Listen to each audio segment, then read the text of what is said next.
Well, good afternoon. This is Dave Jones with Storm Center Communications and GeoCollaborate. This is a 3 p.m. update for the All Hazards Consortium Sensitive Information Sharing Environment, where we're producing these videos for private sector liaisons to share information with their private sector partners and also to keep situational awareness, eyes on what's going on in the tropics for the All Hazards Consortium.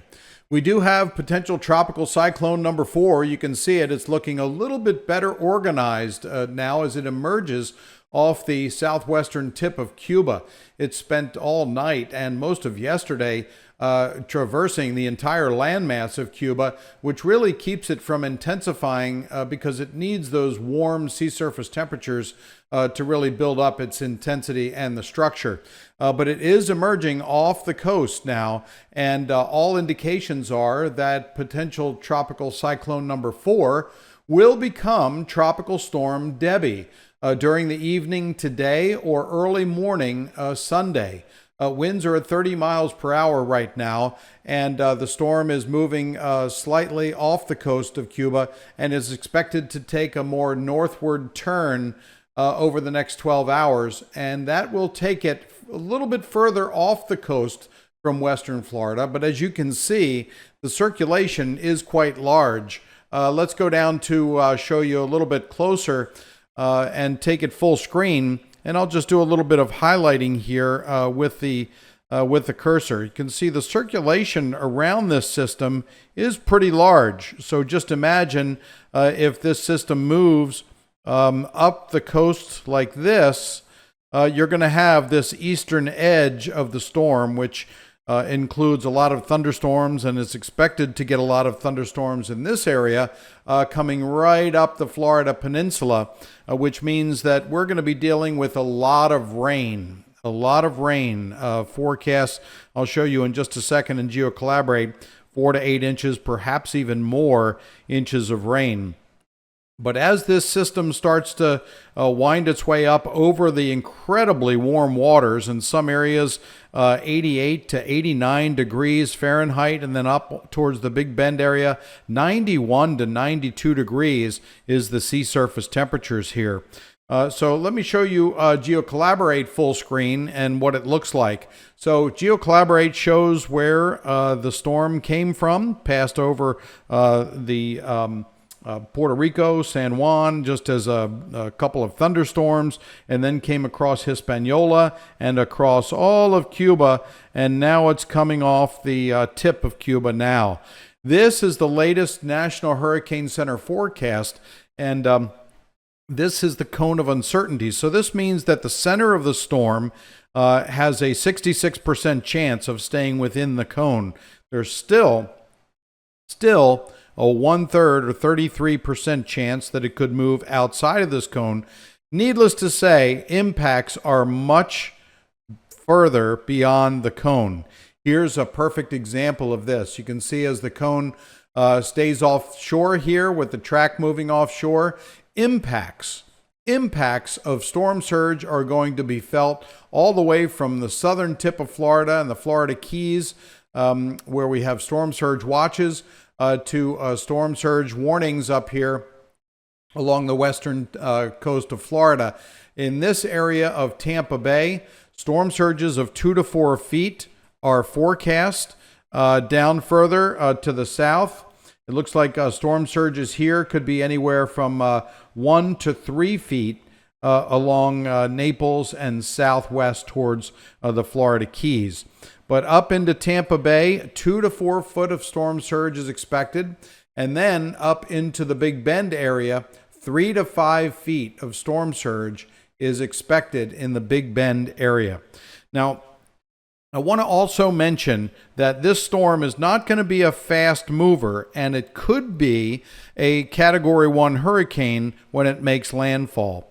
But all of the coastal area here of Florida, the west coast of Florida that is east of the center of the storm, has a high risk of not only storm surge, but heavy rain in the neighborhood of 2 inches or more to the south here in southwest Florida, to 4 to 8 inches of rain. And then as the storm moves further inland and perhaps emerges off the coast, of Georgia and South Carolina, look how large this cone of uncertainty gets. That is because the storm is going to slow down. So, folks, this is going to be a major flood producer. Heavy, intense rainfall will persist all the way from Sunday night into Monday to Thursday. So those of you living and working and responding in coastal southeastern Georgia, southeastern South Carolina, and southeastern North Carolina should be prepared for very heavy rainfall as this system tends to slow down. I'm going to widen out just a little bit here, and I'll turn on the expected forecast, 3-day forecast for excessive rain. And that is expected here all along Florida, but particularly in eastern Georgia and also into South Carolina. Let me find this WPC forecast here for 3-day excessive rainfall and where that is likely to happen. You can see it here in the red area. Let me move the map over just a little bit more. This is a high likelihood of excessive rainfall, anywhere from 4 to 8 and perhaps even 12 inches of rain extending from Monday into Wednesday. The area in yellow is a high likelihood of excessive rain as well, but this is more likely in the red area. So coastal South Carolina, eastern Georgia, and northeastern Florida will be dealing with flooding rain. Again, this is not a tropical storm yet. It is potential tropical cyclone number 4, but is expected to become Tropical Storm Debbie by this evening or early Saturday morning.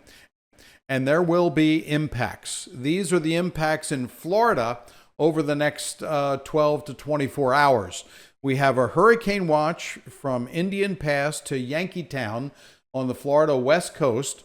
We have a tropical storm warnings that are in effect along the Florida west coast, down in the Keys from the 7 Mile Bridge westward, including the dry Tortugas, and also along Florida's west coast that includes Naples, Sarasota, Bradenton, Tampa, St. Pete, Clearwater.